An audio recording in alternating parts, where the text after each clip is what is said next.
He also said it is not about speaking as a High Court judge. Rather, the law operates in accordance with the Bahusankyak. Consider this in the context of a family or society. Only what ensures the welfare and happiness of the majority will be accepted. फिर उन्होंने एक इससे भी ऐसी बात कही, दुर्भाग्य है कि ऐसे लोग हमारे हाई कोर्ट के जज हैं। उन्होंने ये कहा, मैं कोट करता हूं, हिंदी में कोट करता हूं, लेकिन ये जो कठमुल्ला है, जो ये सही शब्द नहीं है, लेकिन कहने में परहेज नहीं है, क्योंकि वो देश के लिए बुरा है, देश के लिए घातक है, खिलाफ है, जनता को भड़काने वाले लोग हैं, देश आगे न बढ़े इस प्रकार के लोग हैं, उनसे सावधान रहने की जरूरत है। ये तो एक पॉलिटिशियन भी नहीं ऐसी बात करता जो एक न्यायाधीश ने कर दी, और बिना सोचे समझे कि जिस पद पे वो बैठे हुए हैं उस पद पे उनको बहुसंख्यकों से कोई लेना देना नहीं है, केवल संविधान से लेना देना है, और संविधान के आधार पे लोगों की रक्षा करनी है। And I will translate this in English, but these Katmulla, this may not be the right word, but I don't hesitate to say it because they are harmful to the country, they are detrimental against the nation and people who incite the public. They are the kind of people who do not want the country to progress, and we need to be cautious of them. उन्होंने एक और बात कही, वो बच्चों के बारे में बात कही, and I will quote that. उन्होंने कहा कि children in one community, this is not a quotation, are taught the values of kindness and non-violence, and its people are raised to be tolerant. However, in another community, it would be difficult to expect tolerance from children, especially when they witness the slaughter of animals in front of them. तो इन्होंने ये भी कहा कि जो अल्पसंख्यक के बच्चे हैं, और इशारा मुस्लिम कम्युनिटी पे है, वो भी टॉलरेंट नहीं होंगे, क्योंकि उनके सामने, इनका कहना है, जज साहब का कहना है कि एनिमल्स की, उनकी जो ट्रेडिशन है मुस्लिम कम्युनिटी की, उनके सामने होती। उन्होंने आगे ये भी कहा, and I quote, however, in some other cultures, children grow up witnessing the slaughter of animals, which makes it difficult to expect them to develop tolerance and compassion. फिर उन्होंने कहा कि Muslims still claim the right to have multiple wives, engage in halala or practice triple talaq. और ये कहा कि you can't disrespect a woman who has been recognized as a goddess in our Shastras and Vedas. We can't claim the right to have 4 wives, perform halala or practice triple talaq. You say we have the right to say triple talaq. And इनको मालूम है कि supreme court ने इसको रद्द किया है,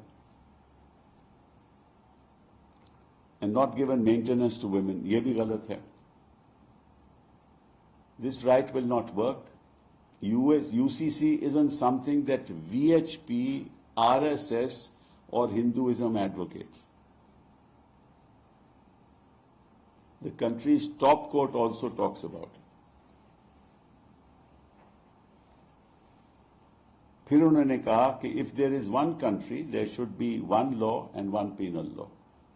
Those who try to deceive or run their own agendas will not last long. where the cow, the Gita and the Ganga define the culture, where every home has an idol of Harbala Devi and every child is Ram, such is my country. And then he went on to say, he added that if this spirit is suppressed, it won't take long for this country to become like Bangladesh or the Taliban. He said there is a need to spread the message among people to strengthen themselves, recognize their religion, and honor the great personalities of their Treta and Dwapar yoga. फिर उन्होंने कहा, if you claim that our personal law permits such practices, it will not be accepted. A woman will receive maintenance, bigamy will not be allowed, and a man will have only one wife, not four. If one woman receives maintenance while another does not, it leads to discrimination, which is against the Constitution. फिर उन्होंने कहा, every religion must shun all bad and evil practices. ये सही है. If they don't do it, the country will bring a common law for all its citizens. फिर कहा कि in October 2021, पहले भी इन्होंने कहा, he urged the central government to introduce a law to honor Lord Ram, Lord Krishna, the Ramayana, Mahabharata, Bhagavad Gita and others. और कहा कि the government should bring a law to include cows within the scope of fundamental rights under Part 3 of the Constitution. जब गाय का कल्याण होगा तभी देश का कल्याण होगा. और ये भी कहा कि he stated that scientists believe that the cow is the only animal that both inhales and exhales oxygen. ये हमारे न्यायाधीश हैं. फिर कहा, there is no place for religious fanaticism. ये बात सही है. Greed or fear in the country.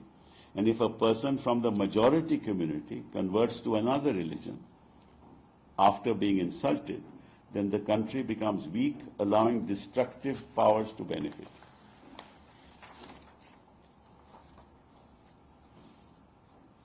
अगर ऐसा भाषण जज दे सकता है, वो भी हाई कोर्ट का जज, तो सवाल ये उठता है कि ऐसे लोग अपॉइंट कैसे होते हैं. सवाल ये भी उठता है कि ऐसे लोगों को हिम्मत कैसे होती है कि ऐसे बयान दें. सवाल ये भी उठता है कि पिछले 10 साल में ऐसा क्यों हो रहा है. आपको मालूम है, और ये बात सभी जानते हैं, कि कलकत्ता के जज भी कुर्सी पे बैठ के, हाई कोर्ट की कुर्सी पे बैठ के कुछ ऐसे फैसले करते थे और तुरंत उसके बाद रिजाइन करके भाजपा में शामिल हो गए और अब मेंबर ऑफ पार्लियामेंट हैं.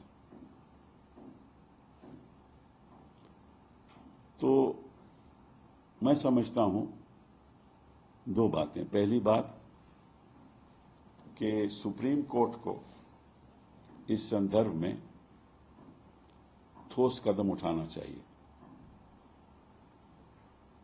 मैं मानता हूं कि सुप्रीम कोर्ट को यह पावर है कि ऐसे शख्स को उस कुर्सी पे बैठने की इजाजत नहीं होना चाहिए, और जब तक वो वहां है उसके आगे कोई केस नहीं जाने चाहिए. दूसरी बात, मैंने कुछ सहयोगी लीडरों से चर्चा की है. मैंने दिग्विजय सिंह जी से, विवेक तनखा जी से, जावेद अली साहब से जो समाजवादी पार्टी के हैं, मोहन झा साहब से जो आरजेडी के हैं, जॉन ब्रिटास साहब से जो सीपीएम के हैं, और उनसे चर्चा हुई है. और हम जल्द ही जल्द मेंबर ऑफ पार्लियामेंट मिलेंगे और हम जज साहब के खिलाफ एक इम्पीचमेंट मोशन लाएंगे। कोई और रास्ता बचा नहीं। पिछले कई सालों से हम देख रहे हैं कि जिस तरह से न्याय की प्रणाली में खोट सा फैल रहा है।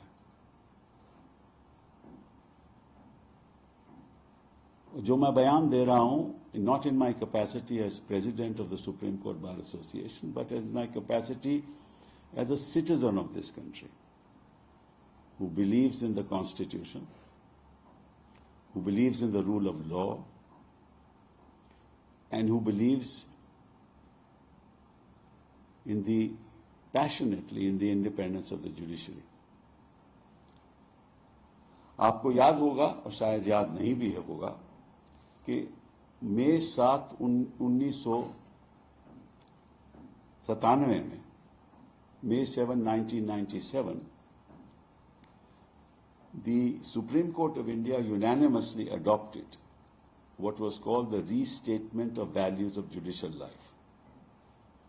और उसके लगभग 16 बिंदु थे।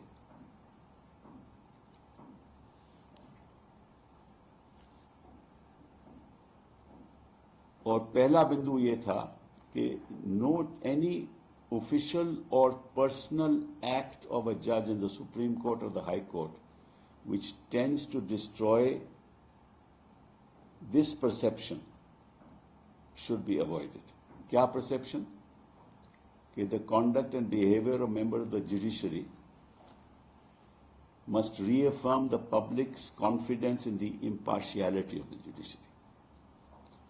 मतलब कि अगर कोई भी ऐसा आप पर्सनल काम करो, पर्सनल बयान दो या कॉन्डक्ट हो आपका पर्सनल, तो वो संदेश नहीं जाना चाहिए कि मैं कोई पक्षपात में बिलीव करता हूं।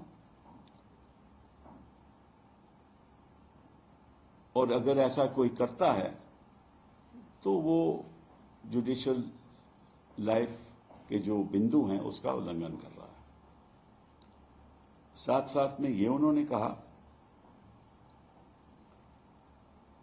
a judge is expected to speak his own judgments.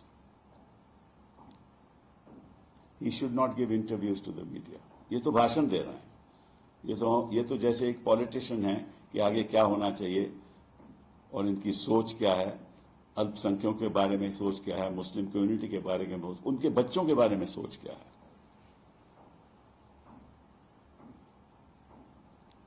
फिर इसमें लिखा है, no judge shall engage in public debate or express publicly his views on political matters or matters which are pending or are likely to come before the court for judicial decision.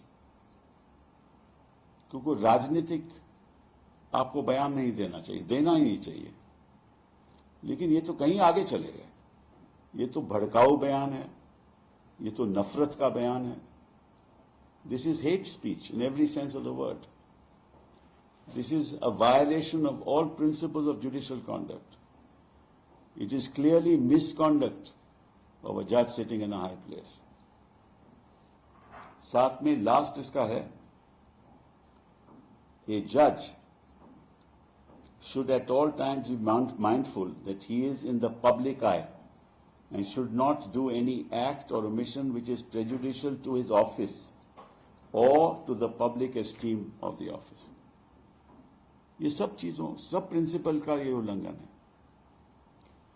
और मैं चाहूंगा कि इसमें जो सत्ता पक्ष के लोग हैं वो हमारे साथ जुड़ें और हम इकट्ठा होकर इस जज की इम्पीचमेंट करें। ये कोई पक्ष प्रतिपक्ष की बात नहीं है,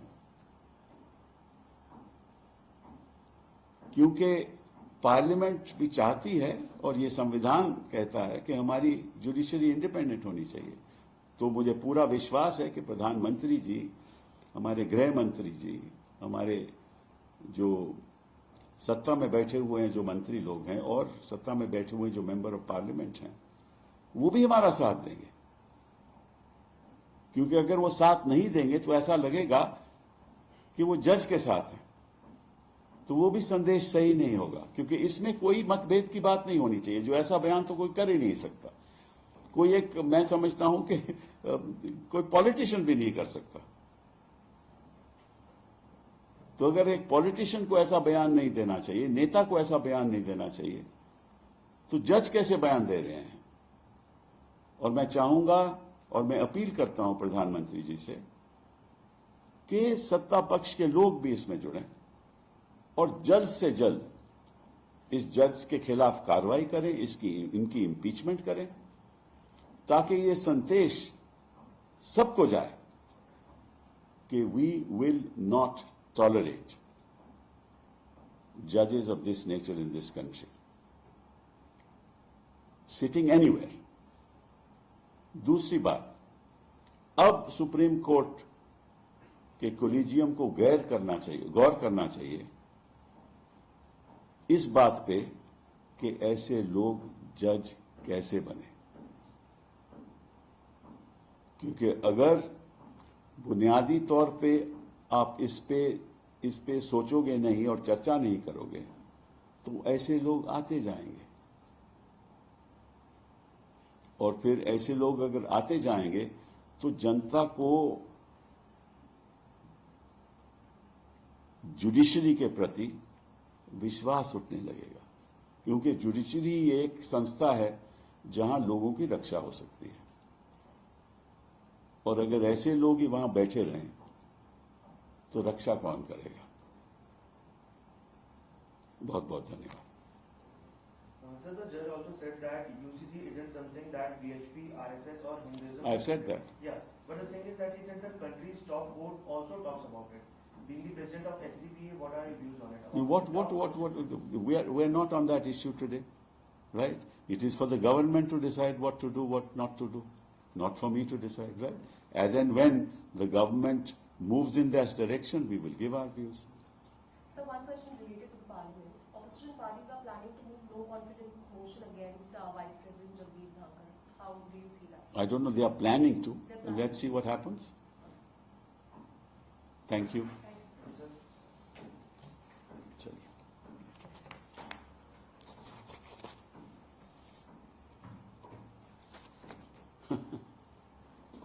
Sad day. Sad day for our country. So you move an impeachment motion against him, then what happens? There's a whole process. Okay. I've done it before.